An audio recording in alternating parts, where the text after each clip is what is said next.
Hi guys, it's Diyasha. Welcome back to my channel The Crafty Paradise. যদি তোমরা আমার চ্যানেলে কেউ নতুন হয়ে থাকো অবশ্যই চ্যানেলটাকে সাবস্ক্রাইব করে দিও, কারণ এভরি উইক আমি কিছু না কিছু নতুন নিয়ে আসি।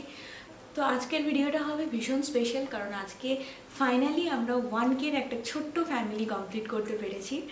So I want to thank each and every one of you. তোমাদের ছাড়া এটা পসিবল হতো না, আর এভাবেই তোমরা আমায় ভালোবাসা দিও যাতে আমরা খুব তাড়াতাড়ি আর একটা বড় এবং পজিটিভ কমিউনিটি তৈরি করতে পারি। তো আজকের ভিডিওটা হবে রথ আর 1K স্পেশাল। তো যদি তোমাদের আমার ভিডিও ভালো লেগে থাকে, please do like, share and subscribe my channel and do not forget to share with your friends and family. And I promise আমি আরও ভালো এবং ইনফরমেটিভ ভিডিও তোমাদের সাথে শেয়ার করার চেষ্টা করব। So without further ado, let's get started with the video.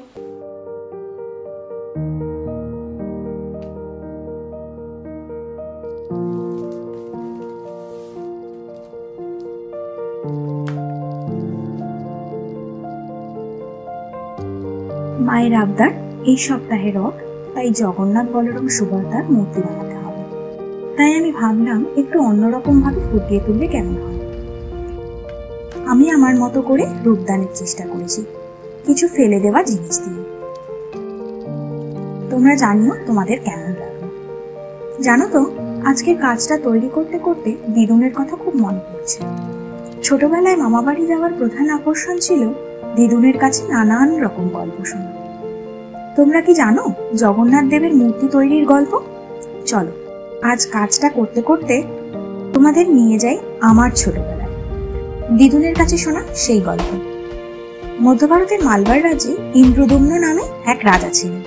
রাজা ইন্দ্রদুম্ন ভগবান বিষ্ণুর বড় ভক্ত ছিলেন।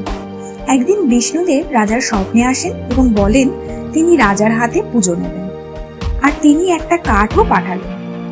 সেই কাঠ দিয়েই বিষ্ণুদেবের মূর্তি নির্মাণের আদেশ দিলেন। রাজা সেই কথা মতো শ্রেষ্ঠ কারিগরদের দিয়ে মূর্তি নির্মাণের কাজ শুরু করতে বলল। কিন্তু কারিগররা যখনই ওই কাঠে হাতুড়ি ছেনি লাগাচ্ছিল, তখনই কাঠ ভেঙে ভেঙে পড়ে যাচ্ছিল। রাজা ভেঙে পড়লেন। সেই সময় বিশ্বকর্মা ছদ্মবেশে কারিগর রূপে রাজার কাছে এসে বললেন সে এই মূর্তি তৈরি করতে পারবে, কিন্তু তার শর্ত হলো 21 দিন মূর্তি তৈরি করতে লাগবে এবং ওই 21 দিনে কেউ তাকে বিরক্ত করতে পারবে। রাজা শর্তে রাজি হলে বিশ্বকর্মা মূর্তি নির্মাণের কাজ শুরু করবে। 14 দিন সেই কাজ চলে। 14 দিনের মাথায় রানী কৌতূহল হয়, কোনো শব্দ নেই, তালে কি কারিগর বন্ধ ঘরে মূর্তি নির্মাণ না করেই মারা গেলেন? সে দরজা খুলে মূর্তি দেখতে গেলে দেখেন কারিগর উধাও এবং ওই মূর্তি অসমাপ্ত। রাজা অসমাপ্ত মূর্তি দেখে দুঃখ পেলেন। সেই রাতেই বিষ্ণুদেব রাজার স্বপ্নে এসে বলেন তার কথা মতোই বিশ্বকর্মা মূর্তি নির্মাণের জন্য এসেছিলেন, কিন্তু শর্তভঙ্গের জন্য এইরূপ মূর্তি নির্মাণ হয়েছে। তুমি আমার পরম ভক্ত, তাই অসমাপ্ত মূর্তিতেই তোমার পুজো নেব। তুমি উড়িষ্যায় মন্দির নির্মাণ করো এবং সেখানে আমার মূর্তির প্রতিষ্ঠা করো। সেই থেকেই পুরীর জগন্নাথ মন্দিরের সৃষ্টি এবং এই মূর্তিতেই আজীবন পুজো হয়। দেখো, তোমাদের সাথে গল্প বলতে বলতে অনেকটা কাজ কমপ্লিট হয়ে গেছে, বাকি ডিটেলটাও অ্যাড করে নেব।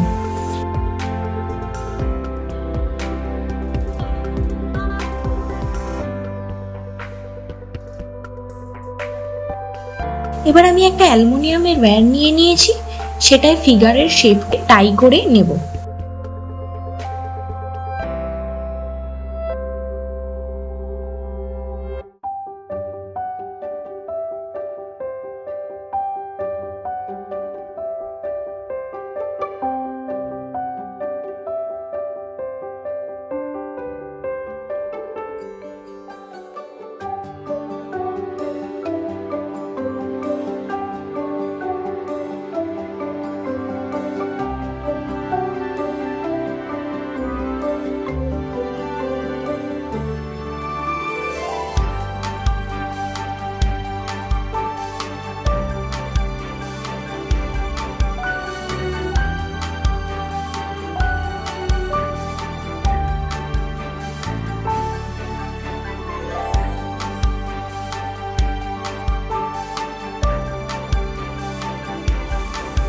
দুটো ফিগারই সেম ভাবে কমপ্লিট করে নেব।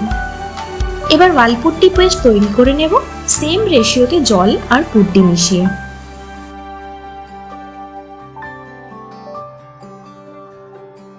ওয়ালপুট্টি পেস্ট দিয়ে ফিগার দুটোয় ডিটেল অ্যাড করব।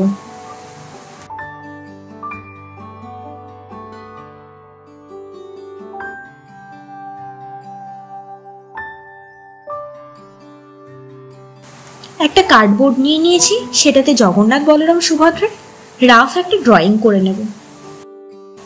এবার সিজারের সাহায্যে সেটাকে কেটে নেব। অ্যালুমিনিয়াম ওয়্যার দিয়ে জগন্নাথ বলরামের হাতের একটা শেপ করে নিয়েছি এবং সেটাকে কার্ডবোর্ডের সাথে অ্যাটাচ করে নেব।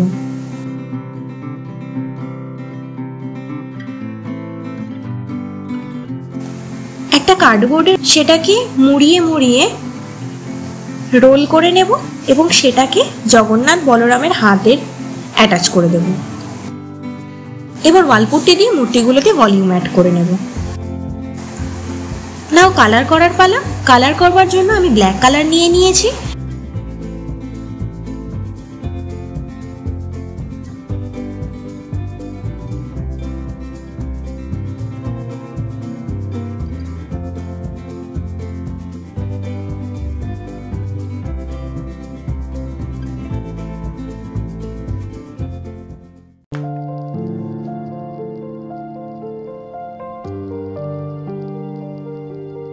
এবং তাতে মেটালিক ফিনিশ দেওয়ার জন্য আমি মেটালিক গোল্ড কালার নিয়ে তাতে একটা স্পঞ্জের সাহায্যে কালার করে নিয়েছি।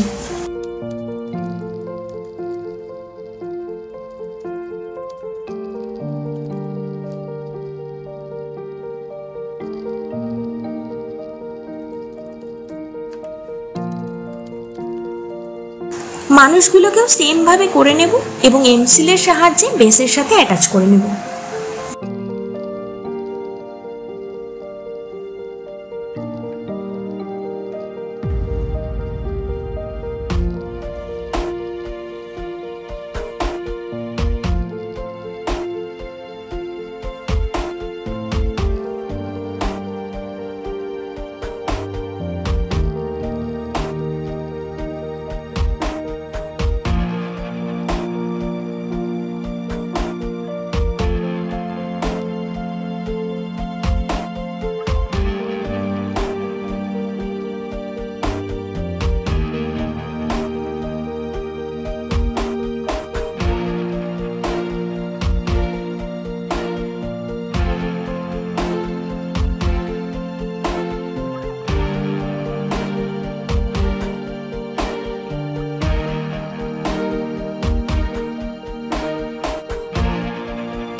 জগন্নাথ বলরাম সুভদ্রায় কালার করবার জন্য আমি black, white, yellow, blue, pink colour নিয়ে নিয়েছি। এবার তাতে ডিটেল অ্যাড করব।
ভিডিওটা ভালো লাগলে do like, share and subscribe my channel.